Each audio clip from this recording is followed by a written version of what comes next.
আপনারা এখানে দেখতে পাচ্ছেন, যদি আমার রেগুলার অডিয়েন্স হন তাহলে জানেন যে একটা নর্মাল কার্ভেচার থাকে জাস্ট লাইক এটার মতন।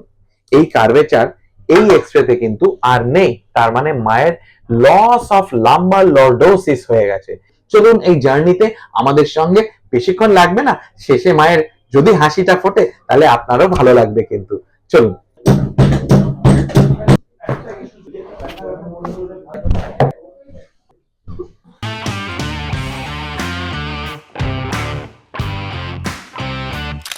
আগস্ট মাস থেকে হঠাৎ করে এমন এখানটা ব্যথা শুরু হয় যে আমি মানে উঠতে পারছি না। আচ্ছা, উঠে দাঁড়াতে গেলে আমি মানে সামনে ঝুঁকে থাকছি, অনেকক্ষণ লাগছে আমার সোজা হতে। মা, এটাই কি অগাস্ট মাস থেকেই শুরু?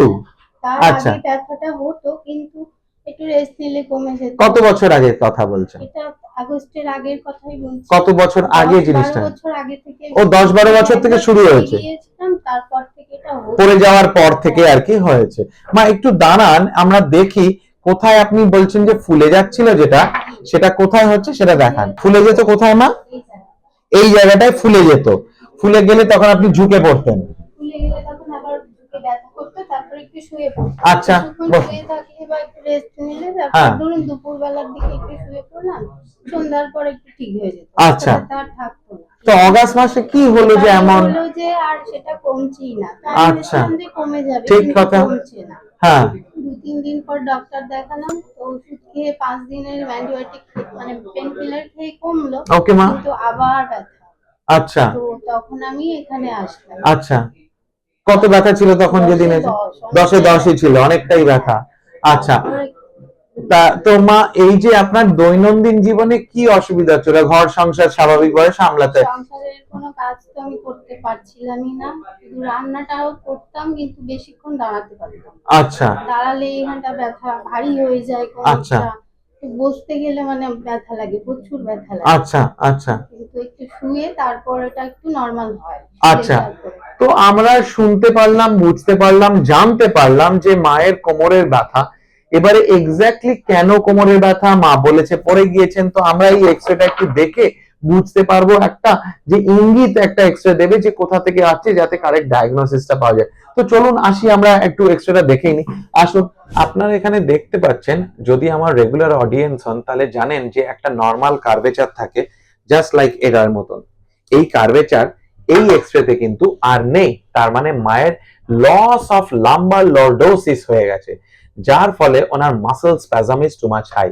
তারপরে যখন আমরা এপি ভিউটা নিচ্ছি, ওনার ডান দিকের এই জায়গাটায় স্যাক্রো আইলাইটিস হচ্ছে, মানে সেক্রাম, এই যে ট্রায়াঙ্গুলার বোন আর ইনমিনেট বোন ইলিয়াম, এই দুটোর মাঝখানে এই কালো লাইনটা যাওয়ার কথা সুন্দর ওপর পর্যন্ত, ঠিক এখানে, কিন্তু এখানে আর দেখা যাচ্ছে না। হতে পারে যে ওনার এই জায়গাটাতে ফিউশন হয়নি, কিন্তু প্রায় জুড়ে যাওয়ার মতন হয়ে গেছে, সেটাকে বলে সেক্রোআইলাইটিস।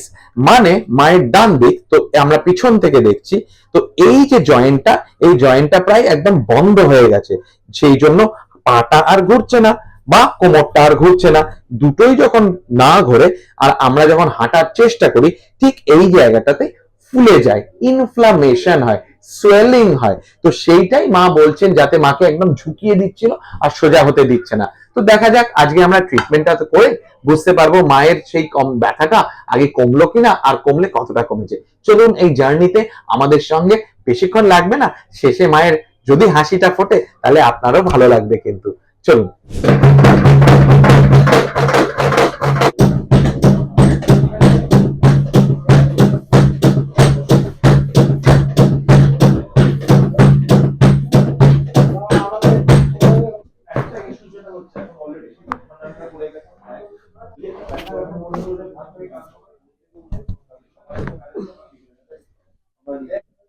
3-2-1।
আমাদের ট্রিটমেন্ট হয়ে গেছে। আপনারা সকলেই জানেন যে আমরা সবসময় রিটেস্ট করিয়ে নিই আমাদের পেশেন্টদের, যাতে বোঝা যায় যে ব্যথাটা আদৌ কমলো কিনা, কমলে কতটা কমলো।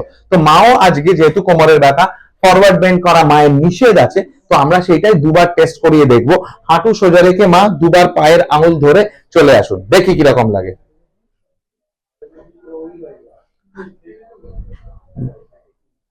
কেমন লাগছে মা আগের থেকে? একটু ভালো লাগছে তো? এখন আর সেরকম জোরালো তীব্রতাটা নেই, আছে, আমিও বুঝতে পারছি। তো মায়ের যে ব্যথাটা এখনো 40% আছে, and it is obvious because মায়ের ইনফ্লামেটরি রেসপন্সটাকে আমাদের কমাতে হবে।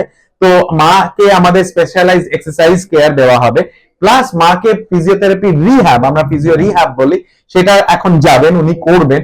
সেখানে মাকে রেজিস্ট্যান্স ট্রেনিং, কেটলবেল ট্রেনিং, দেয়ার আর মাল্টিপল আদার থিংস মাকে এখন করানো হবে।